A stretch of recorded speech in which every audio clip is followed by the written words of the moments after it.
नमस्कार। आज मैं फिर आपके सामने अपराध की एक और घटना लेकर आया हूँ। आज के अपराध की घटना भी हालिया है, हाल फिलहाल की है। आज का प्रदेश है हरियाणा और जिला है यमुना नगर। तारीख थी 23 जून 2024। यमुनानगर शहर से एक सूचना कंट्रोल रूम में आई सवेरे सवेरे 11 बजे के आसपास कि घर में मां बेटे की हत्या हो गई है। किसी ने दोनों को मार दिया है। दोनों की प्रथम दृष्टया गला घोंट कर हत्या की गई है। कॉलर ने यही बात कंट्रोल रूम को बताई। कंट्रोल रूम ने पुलिस स्टेशन को बताई। फौरन सारी फोर्स मौके पर रवाना हुई। थाना प्रभारी भी मौके पर पहुंचे। उन्होंने देखा कि घर पर मां, जिनका नाम मीना सैनी था, उम्र कोई 45 साल, और उनका बेटा राहुल, जिसकी उम्र थी 24 वर्ष, इन दोनों के शव घर में पड़े हुए थे। मां को किसी भारी चीज से पहले सिर पर प्रहार किया गया और उसके बाद ईयरफोन के तार से उनका गला घोंटा गया जब तक कि उनके प्राण नहीं निकल गए। ईयरफोन के तार का कसाव इतना गहरा था कि चारों तरफ दबाव से बनी लकीरों से खून का रिसाव हो रहा था। बेटे राहुल को किसी कपड़े से, अंगोछे या जो दुपट्टा होता उस चीज से उसका गला कस के मारा गया था। इन दोनों के सिवा सिर्फ एक और सदस्य घर का था, जिसका नाम था काजल। काजल लड़की थी, उम्र 27 वर्ष थी। काजल मौके पर मिली, उससे पूछा गया तो उसने बताया कि मैं किसी काम से या कुछ सामान लेने के लिए बाजार गई थी। थोड़ी देर बाद जब मैं लौटी तो मैंने देखा, चूंकि पास में ही वो सामान लेने गई थी, घर का दरवाज़ा भीतर से बंद नहीं था।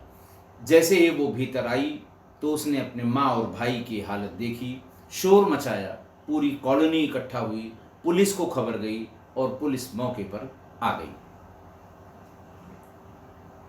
27 साल की काजल से पहले तो ये पंचायतनामा हुआ। पंचायतनामा के बाद पोस्टमार्टम के लिए दोनों बॉडीज भेजी गई। फिर उसके बाद बॉडीज जब आ गई, घर परिवार रिश्तेदार इकट्ठा हुए, दोनों का अंतिम संस्कार हुआ। फिर काजल से आगे की विवेचना के लिए बातचीत शुरू की गई।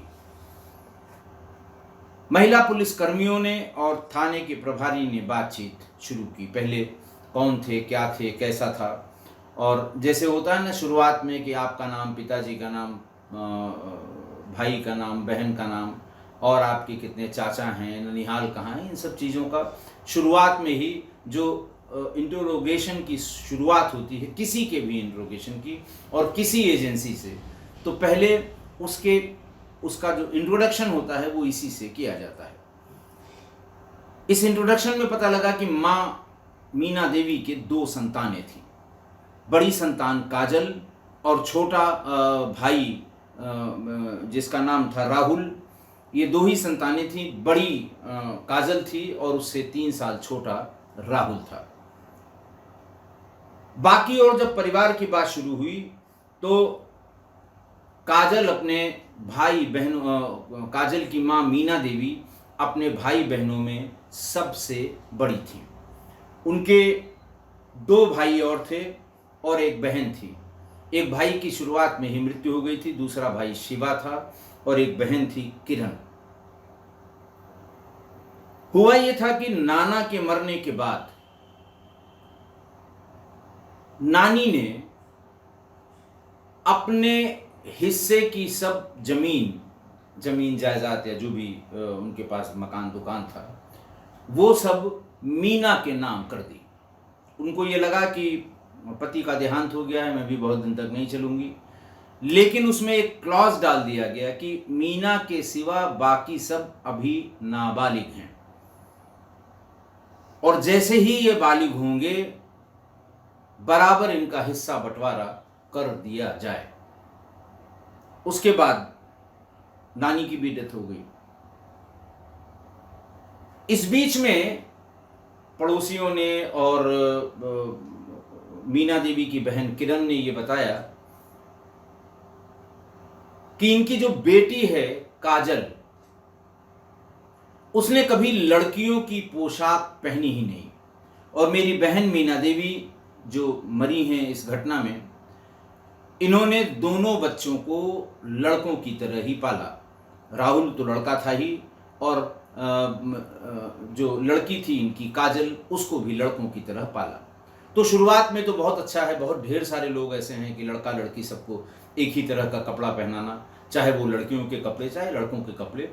ये शुरुआत में जब बच्चे छोटे होते हैं, साल 1.5 साल से लेके 10-12 साल तक, लेकिन जैसे जैसे बच्चे बड़े होते हैं फिर ये डिफ्रेंशिएशन जो उनका डिफरेंस है लड़का और लड़की का, वो उनके कपड़ों में, आचरण में, व्यवहार में वो परिलक्षित भी होने लगता है। और माँ बाप भी प्रयास करके इस डिफरेंस को अपने से कायम करते हैं। लेकिन लड़की जब वयस्क हो गई तब भी वो लड़कों की तरह रहना, उन्हीं की तरह बाल कटाना, उन्हीं की तरह गाड़ी चलाना, उन्हीं की तरह, जो उसका हाव भाव व्यवहार उस लड़की का बिल्कुल लड़कों जैसा था।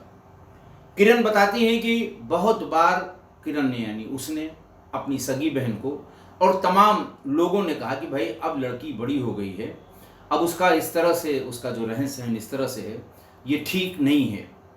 लड़कियों का जो स्त्रियोचित व्यवहार होता है उसके लिए इसको तुम्हें बताना पड़ेगा, समझाना पड़ेगा। लेकिन मीना देवी यही कहती थी कि नहीं नहीं नहीं, मेरे लिए लड़का लड़की सब बराबर हैं, जैसे राहुल है वैसे ही काजल है, और जो जैसे राहुल करता है, जो पढ़ेगा, जो पहनेगा, जहाँ जाएगा, वैसी ही काजल करेगी। पुलिस ने जब काजल से जब ये पता लगा कि साहब वो इस तरह से, उसके अंदर स्त्रीयोचित व्यवहार बहुत कम है, उसका डिफरेंट बेंट ऑफ माइंड है, तो पुलिस को शक हुआ। पुलिस ने उससे 24 घंटे लगातार बातचीत की। बातचीत में उसने कभी अपना एक बयान रिपीट नहीं किया, अगले बयान में कोई ना कोई डिफरेंस फिर से आ गया। और पुलिस के हिसाब से या पुलिस की बात अगर मानी जाए तो 24 घंटे में इसने 25 बयान इस मर्डर के बारे में, डबल मर्डर के बारे में 25 बयान दिए। पुलिस भी बयान सुनते सुनते आजिज आ गई। फिर वही जो होना चाहिए था वही हुआ, और वही किया भी पुलिस ने उसके साथ। थोड़ी देर में बात धीरे धीरे खुलने लगी। बात खुली तो सभी ने दांतों तले उंगली दबा ली। काजल ने बताया कि उसकी परवरिश, चूंकि माँ उसकी लड़कों की तरह उसकी परवरिश करती थी, तो धीरे धीरे उसके अंदर मेल टेंडेंसी आ गई, एग्रेसिव हो गई, बॉडीली भी और मेंटली भी एग्रेसिव होने लगी। और धीरे धीरे जैसे ही वो वयस्क हुई, 18 साल की उम्र हुई, 18-19 साल की उम्र में उसके अंदर लेस्बियन कैरेक्टरिस्टिक्स डेवलप हो गई, उसकी तमाम महिला मित्र हो गई। और ये बात वो अपनी माँ से शेयर करती थी, माँ ने कभी नहीं रोका। धीरे धीरे उसका लेस्बियन कैरेक्टर उसके दोस्तों और आसपास उसकी महिला मित्रों के को सबको उजागर हो गया। लेकिन समाज धीरे धीरे इसका विरोध करने लगा। रिश्तेदार, टोला पड़ोसी के लोग, उन्होंने आना बंद कर दिया। शिकायत कर कर के हार गए मीना देवी से। जब उन्होंने नहीं सुनी तो टोला पड़ोस के लोगों ने आना बंद कर दिया। वो इस कारण से कि मोहल्ले की जो लड़कियां उसकी हम उम्र थीं, उनसे बात करना, फिर उनको एकांत में ले जाना, उनसे उल्टी सीधी बातें करना, फिर वो लड़कियां आके घर में बताती थीं, वो पेरेंट्स आके उसकी माँ से शिकायत करती थीं, लेकिन वो कभी भी शिकायत करने को तैयार नहीं हुई। पर माँ ने इतना कहा कि भाई देखो, बाहर बहुत ज़्यादा तुमको लेके तमाम लोग आते हैं, लड़ाई झगड़ा करते हैं, घर से कम निकलो, तुम्हारी हम शादी करा देंगे। शादी के लिए काजल ने मना कर दिया कि मुझे शादी नहीं करनी है। माँ ने ये कहा कि तुम्हारी शादी नहीं होगी, तुम बड़ी हो, तुम्हारे भाई की शादी कैसे हो जाएगी? जब तक तुम्हारी शादी नहीं होगी, छोटे बेटे की शादी मैं कैसे करूँगी? काजल ने कहा, उसकी शादी मैं कराऊंगी, आप लोगों को परेशान होने की ज़रूरत नहीं है। और उसने अपनी एक लेस्बियन पार्टनर से अपने भाई राहुल की शादी तय करा दी। माँ ने सोचा कि शायद इसलिए इसने करा दी कि अब उसके बाद इसकी शादी हम कर देंगे और फिर हम भी अपनी जिम्मेदारी से दूर हो जाएंगे, हमारी सारी जिम्मेदारियां पूरी हो जाएंगी। शादी कराने के बाद असली कलह शुरू हुआ यूं कि जब शादी के बाद राहुल अपनी पत्नी के साथ अपने कक्ष में जाता था, 10 मिनट बाद ही उसकी पत्नी वहां से निकलकर काजल के कमरे में चली जाती थी और पूरी पूरी रात वहीं रहती थी, सवेरे आती थी। एक हफ्ते में ही राहुल ने अपनी मां से कहा कि ये बात बिल्कुल ठीक नहीं है और मैं समझ गया कि सब क्या तमाशा है और किस लिए इसने शादी की है। इसको अपने पार्टनर को हमारे घर में स्थापित करना था, इसलिए उसने मुझसे शादी की है। और फिर राहुल से रोज़ रोज़ का लड़ाई झगड़ा शुरू हो गया, राहुल का अपनी बहन से भी, अपनी पत्नी से भी और माँ का राहुल से भी झगड़ा शुरू हो गया। महीना भर होते होते वो लड़की इस घर से भाग गई। उसने कहा, ये रोज़ रोज़ का चक्कर हमें ठीक नहीं समझ में आ रहा है, हम यहाँ नहीं रहेंगे। माँ मीना देवी को ये लगा कि इससे समाज में मेरी बदनामी होगी, नई नई शादी हुई, बहू छोड़कर भाग गई, हम इसका कारण लोगों को या रिश्तेदारों को क्या बताएं। लिहाजा उन्होंने एक लड़की रिश्तेदारों में ही तलाश करके और बीच में अपने रिश्तेदारों को डाल के एक लड़की देखी, अच्छी थी और उसको लग रहा था कि हमारे परिवार में ये एडजस्ट हो जाएगी। माँ मीना देवी ने राहुल की शादी करा दी। ये शादी अब की बार मीना देवी की मर्जी से हुई, इसमें काजल का कोई हाथ नहीं था या काजल से पूछा भी नहीं गया। शादी होने के बाद 10 दिन 15 दिन तो ठीक रहा। राहुल अपने काम पे जब चला जाता था तो काजल अपनी भाभी के कमरे में घुस के उसके साथ जबरदस्ती करने लगी। 2-4 दिन के बाद ही राहुल की पत्नी को ये पता लग गया कि उसकी ननद यानी काजल वो लेस्बियन है। वो घबरा गई और अपने पति के घर वापस आते ही, कहीं बाहर गया था, 4-6 दिन में आया और उसने कहा कि मैं अपना सामान ले रही हूँ, अपने घर जा रही हूँ, मेरा इस घर में रहना कठिन है, मैं नहीं रह पाऊंगी। जब पूरा परिवार ही एक ही तरह का है, मैं माँ से शिकायत करती हूँ तो वो कहती, भाई ये मेरी बेटी की तरह है, ये बड़ी है, ये जो चाहेगी करेगी, या इसका ही कहना हमारे घर में माना जाएगा। राहुल भी इसकी बात को टालेंगे नहीं, काटेंगे नहीं। वो भी उसने अपना झोला टंटा उठाया और वहां से निकल गई। अब घर में और कलह बढ़ गई, राहुल बिल्कुल अलग हो गया। राहुल ने यह कहा कि नहीं, अब हम तुम दोनों के माँ बेटी के चक्कर में बिल्कुल नहीं पड़ेंगे। माँ ने इतना सर पे चढ़ा रखा है, माँ को सब पता है, फिर भी वो उसको न कुछ कहती है, न उसकी इस तरह की हरकतों पर कोई अंकुश लगाती है। ये विरोध उसने बार बार व्यक्त किया। इस बीच में जो इसकी नानी ने वसीयत की थी, नानी का देहांत हो गया। वसीयत के हिसाब से मीना की माँ ने यानी नानी ने काजल की और राहुल की, उसने 40 गज का मकान और 200 गज के प्लाट की वसीयत जो मीना के नाम थी, और जो ये कहा गया था कि बाकी बच्चे यानी मीना के 2 भाई और 1 बहन जब बालिग हो जाएंगे तो इनका भी हिस्सा इसमें बनेगा। तो जो बहन उनकी जिंदा थी किरण और भाई शिवा का लड़का कृष, ये लोग मिलके, शिवा का लड़का कृष और बहन किरण, ये मिलके मीना के यहाँ गई और कहा कि अब तो बहुत टाइम हो गया नानी के ये वसीयत किए हुए, उनका भी देहांत हो गया, वसीयत के हिसाब से अब सब बालिग हो गए हैं हिस्सेदार, हमारा हिस्सा बांट दीजिए। मीना ने साफ मना कर दिया। मीना ने कहा, ये मेरे नाम वसीयत है, ये मेरी प्रॉपर्टी है, हम किसी को नहीं देंगे। उस समय नानी की कुछ समझ में नहीं आया था और उनको ये लगता था कि उनको क्या पता कि तुम लोग कितने नालायक निकल जाओगे। इस तरह की बातें जो सामान्य हर बार मुकरने की होती हैं, उस तरह से कह के वो मुकर गई। जब वो मुकर गई तो किरण यानी मीना की बहन और कृष यानी शिवा का बेटा, मीना के सगे भाई, एक भाई की डेथ हो गई थी, सगे भाई का बेटा, इनको ऐसा लगा कि जिस मकान में हम लोग हैं वो नानी के नाम का मकान है, ये किसी दिन हमको बेदखल कर देगी। कृष ने अपनी ये बात काजल से शेयर की कोई 2 महीने पहले कि तुम माँ को अपनी समझाओ कि जो वसीयत के हिसाब से जो बंटवारा होना है वो बंटवारा आप कर दे। काजल ने भी साफ मना कर दिया कि ये संभव नहीं है, ऐसा नहीं हो सकता। धीरे धीरे समझाया कृष्ण ने, तो काजल का अलग इंटरेस्ट था, प्रॉपर्टी में उसका कोई इंटरेस्ट नहीं था। काजल का ये इंटरेस्ट था कि वो अपनी जो लेस्बियन एक्टिविटी है वो फ्रीली अपने घर में नहीं कर पा रही है। एक तो राहुल नाराज हो गया है उसकी वजह से, और माँ भी सामाजिक परेशानी का हवाला देकर अब रोक टोक करने लगी है।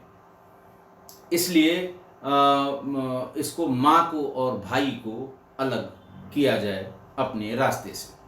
ये बात उसने कृष से डिस्कस की, काजल ने, और कृष से कहा कि अगर तुम लोगों को ये अपना मकान और हिस्सा चाहिए तो हमारी मदद करो, मैं राहुल और अपनी माँ को रास्ते से हटाना चाहती हूँ। इन्होंने मेरी जिंदगी नरक बना के रख दी है, मैं अपने मन से कुछ भी नहीं कर सकती, हर कुछ इनके मन से करना होता है, मैं ऐसी जिंदगी से आज ही जा गई हूँ। कृष्ण ने कहा कि ठीक है, कृष्ण का अपना इंटरेस्ट था। कृष्ण ने कहा ठीक है, तुम बताना, हम बिल्कुल टाइम पर आ जाएंगे और ये काम कर लिया जाए। कृष्ण को लग रहा था, और कृष्ण को उसने 40 गज का मकान और 200 गज का प्लाट देने की, चूंकि ये कहा कि तुम ले लेना, हमसे कोई मतलब नहीं है, तुम ले लेना, हम अपने इस मकान में फ्री हो जाएंगे, हम यहाँ चाहे जो करें। इन दोनों की वजह से हम अपने मन की मर्जी या अपने मन से जो हम करना चाहते हैं वो कर नहीं पाते। बात तय हो गई और रविवार यानी 23 जून की सुबह 10 बजे राहुल शेविंग के लिए बाहर गया। बाहर का मतलब घर में ही, कुछ लोग अपना वॉशरूम में करते हैं, कुछ लोग बाहर वॉश बेसिन होती है उसमें सवेरे के टाइम में, वो रोज जाया करता था, वो वहां पर चला गया। इस बीच में इमाम दस्ता जो घर में होता है, खल मूसल जिसे कहते हैं, कूटने वाला, पहले से उसने इमाम दस्ता अपने कमरे में रखा था। माँ जब कमरे में अकेली हुई तो उसने इमाम दस्ते से सिर पे इतना जोर का वार किया कि माँ के मुंह से आवाज भी नहीं निकली। जब वो गिर पड़ी तो उसे गला दबाने के लिए कुछ उस समय नहीं मिला, तो अपने ईयरफोन से 2-4 मिनट के भीतर ही उसका गला दबा दिया और वो ठंडी हो गई। फौरन उसने कृष को फोन किया कि तुरंत आ जाओ, मैंने अपना काम कर लिया है, तुम्हारे सहारे की, ये तुम्हारी सहायता की ज़रूरत है, दूसरा काम भी करना है। कृष को प्रॉपर्टी की लालच थी। कृष फौरन मौके पर पहुंच गया। उसने इशारे में बताया कि माँ को मैंने मार दिया है, अभी राहुल आ ही रहा होगा बाहर, जहां वो बरामदे में जहां वो शेव करने गया है। थोड़ी देर में राहुल भी आ गया। कृष्ण ने उसे धक्का देकर गिरा दिया और पहले से इस बार दूसरे कमरे से एक अंगोछा नुमा मजबूत कपड़ा वो ले आई थी। जैसे ही उसने गिरा दिया कृष्ण ने, काजल ने उसके सीने पे सवार होके उस गमछे से उसका गला दबा दिया, खींचे रखे, और तब तक खींचे रखा जब तक कि उसकी जान नहीं निकल गई। उसके बाद कृष फौरन भाग के अपने घर चला गया, अपने कमरे में चला गया, और काजल ने बाहर आकर हल्ला करना शुरू किया कि किसी ने मेरी माँ और भाई को मार दिया है। लोग इकट्ठा हुए, पुलिस आई और फिर जो कुछ हुआ मैंने आपको बताया। पोस्टमार्टम रिपोर्ट में दोनों की जो मृत्यु है वो स्ट्रेंगुलेशन से बताई गई, cause of death due to strangulation. लेकिन राहुल और उसकी माँ के शरीर में जो लगे हल्के फुल्के चोट के निशान थे, उससे ये भी लग रहा था कि इसके हत्या आरोपियों के साथ दोनों ने ही हल्का फुल्का संघर्ष भी किया था, क्योंकि जो इमाम दस्ते से जो चोट पहुंचाई गई थी उससे मीना के सिर पर हड्डियां टूटी हुई थीं और बाद में राहुल की कोहनी भी टूटी हुई मिली थी। कोई नशीला पदार्थ इनको दिया गया था या नहीं दिया गया था, ये अभी इसकी जांच के लिए विसरा लैब में भेजा गया है। महीने 2 महीने बाद ही इसका पता लगेगा। अब ये दोनों गिरफ्तार हुए, गिरफ्तार होकर जेल चले गए। मकान में सन्नाटा पसरा हुआ है। पुलिस ने काजल के मामा शिवा उर्फ छोटू और मौसी किरण से भी पूछताछ शुरू की है कि ये जो प्रॉपर्टी का विवाद था ये किस स्तर का था और इसमें क्या हुआ था, क्या होना चाहिए था, क्या उनके द्वारा अपेक्षित था और क्या मीना ने मना कर दिया। आज की घटना देखिए, काजल लेस्बियन थी। उसने कभी पैदाइश के बाद से कभी लड़कियों के कपड़े पहने ही नहीं, मतलब उसकी माँ ने पहनाए ही नहीं। राहुल और काजल की परवरिश माँ मीना ने दोनों की, एक तो बेटा था ही और बेटी की भी परवरिश बेटों की तरह ही की। बच्ची जब बड़ी हुई, काजल जब बड़ी होने लगी तो परिवार और समाज ने टोका टाकी शुरू की कि भाई अब बच्ची बड़ी हो गई है, अब इसे लड़कियों के कपड़े और लड़कियों की तरह रहन सहन, लड़कियों जैसी शालीनता, ये सब इसमें नहीं है। अब इसको धीरे धीरे ये बताना ज़रूरी है कि वो लड़की है, उसको किस तरह से व्यवहार करना चाहिए। बहन ने यह भी कहा था कि भाई अब लड़की बड़ी हो गई है, इतना सर पर मत चढ़ाओ, ये लड़कियों की तरह व्यवहार नहीं करती है। तो हमेशा माँ का ये जवाब रहता था कि मैंने इसे लड़कों की तरह ही पाला है और लड़कों की तरह ही आगे भी पालूंगी पोसूंगी। मेरे लिए ये दोनों ही लड़के हैं, काजल भी लड़के से कम नहीं है, राहुल और काजल में कोई फर्क नहीं है। यही एक स्टैंडर्ड जवाब मीना देवी काजल के बारे में देती रही। देखिए, वैसे मैं आपको स्पष्ट बताऊं, इस पूरे घटनाक्रम से जो चीज़ मेरी समझ में आ रही है कि ये कहना बिल्कुल गलत होगा कि माँ को ये नहीं पता था कि काजल में पुरुषों के गुण हैं, जिन्हें हम टेक्निकली कहते हैं वाई फैक्टर, उनका परिलक्षित हो रहा है। तो जैसा इंस्पेक्टर जगदीश जो थाने के प्रभारी थे, इनिशियली जो मौके पे पहुंचे थे और जिन्होंने काजल से पूछताछ की थी, उनका भी कहना था कि काजल का बोल और व्यवहार लड़कों जैसा है और उसमें वाई फैक्टर का असर, क्रोमोसोम के XY क्रोमोसोम की बात की जाती है, तो वाई फैक्टर जो मेल डोमिनेशन का है वो उसका असर साफ साफ दिखाई देता है। तो जब दूसरों को पता लग रहा है तो ऐसा कैसे हो सकता है कि माँ को ये बात पता नहीं थी। शुरुआत में ही अगर माँ ने उसको ऐसा सब करने से रोका टोका होता तो शायद इस तरह का व्यवहार, जो aggressive nature, male aggressive nature उसके अंदर आ गया था, शायद उसके व्यवहार में कुछ परिवर्तन होता। अच्छा, अब एक बात और दिक्कत आ गई है। इस नए ज़माने में पेरेंट्स का ये चलन, ये कहने का ये चलन हो गया है कि भाई देखो, ये मेरी बेटी नहीं बेटा है। लोग जैसे इन्होंने पूछा, हाँ भाई कितने बच्चे हैं, उनका साहब मेरी तो एक बेटी है। तो उनका अच्छा बेटा, उनका नहीं बेटा नहीं, मैं तो बेटी को ही बेटा मानती हूँ, मैं इसको बेटा मान के ही इसकी परवरिश करती हूँ, मेरे लिए ये बेटा है।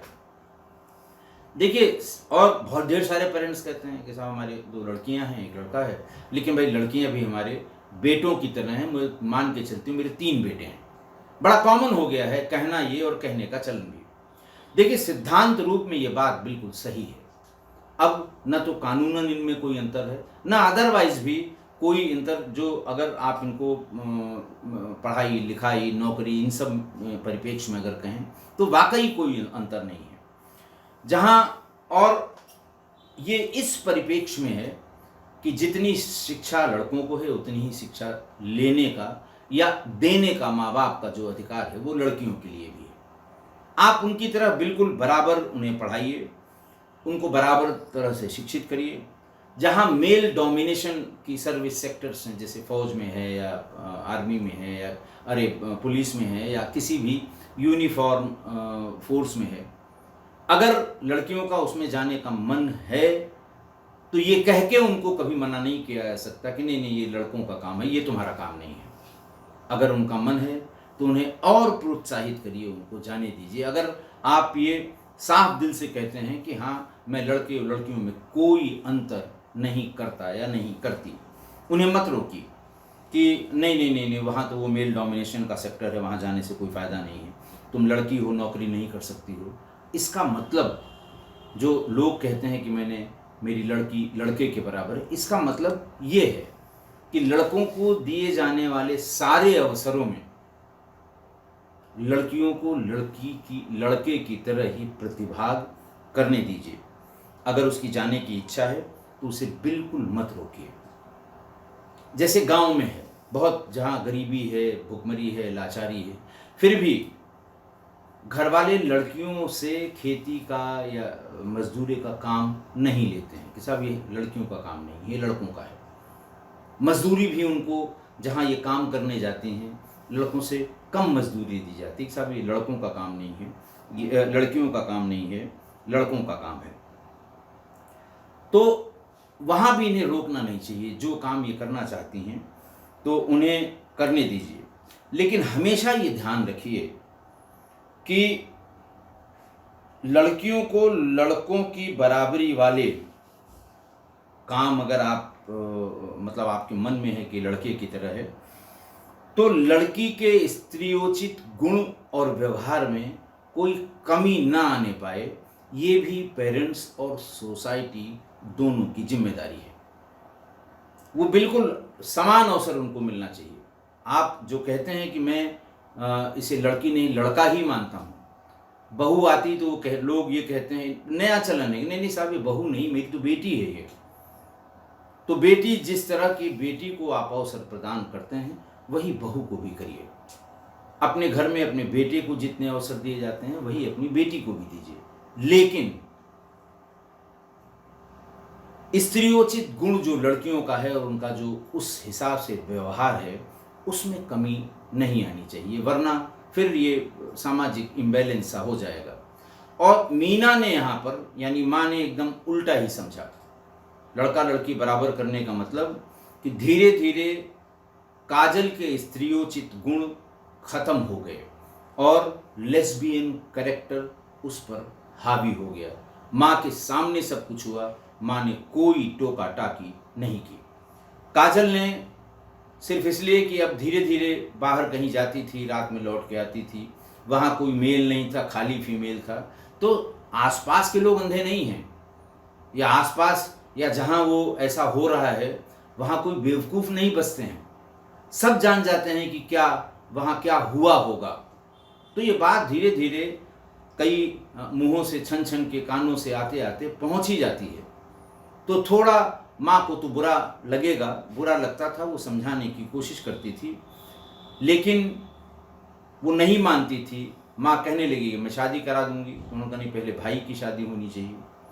तो भाई की शादी अपने लेस्बियन पार्टनर से करा दी और शादी के तुरंत बाद पति पत्नी को जहां होना चाहिए, पत्नी वहां से भाग के काजल के पास आ जाए तो कलह तो होना ही है, और कलह बढ़ी तो वो घर से भाग गई। माँ को लगा कि अपने लेस्बियन पार्टनर से इसने शादी करा दी, हम इसके कहने से शादी नहीं करेंगे, हम खुद एक लड़की देखेंगे और उस लड़की से शादी करेंगे। माँ ने ऐसा ही किया, अपने लिए एक बहू ढूंढ के और अपने बेटे राहुल की शादी उससे कर दी। 10-15 दिन सब बिल्कुल ठीक ठाक चला, लेकिन जो आदत काजल की पड़ गई थी वो अपने भाई की एब्सेंस में अपनी नई भाभी के साथ वो जबरदस्ती करने लगी। जैसे ही उस नई लड़की को बहू के रूप में जो आई थी ये बात समझ में आई, उसने भी घर छोड़ दिया, भाग गई।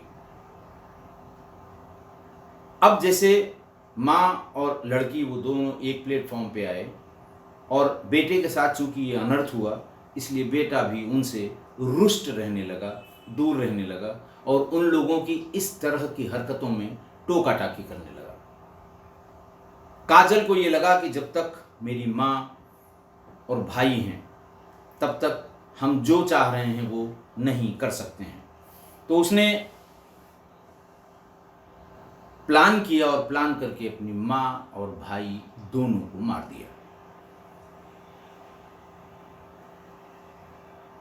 माँ यही कहती रही कि भाई दोनों मेरे बेटे हैं, काजल जो है ये मेरे घर का बड़ा बेटा है, इसी की बात मानी जाएगी। जब दोनों बहुओं ने इसका विरोध माँ तक पहुंचाया तो उसने यही स्टैंडर्ड जवाब दिया कि नहीं नहीं नहीं, हमसे इसका कोई मतलब नहीं, जो काजल कहेगी, वो बड़ा बेटा मानिए उसको, घर का मालिक वही है, जो वो कहेगी वही किया जाएगा। और अपनी इसी ये जो आदत कह लीजिए, अपने इसी सोच के कारण मारी भी गई इसकी माँ।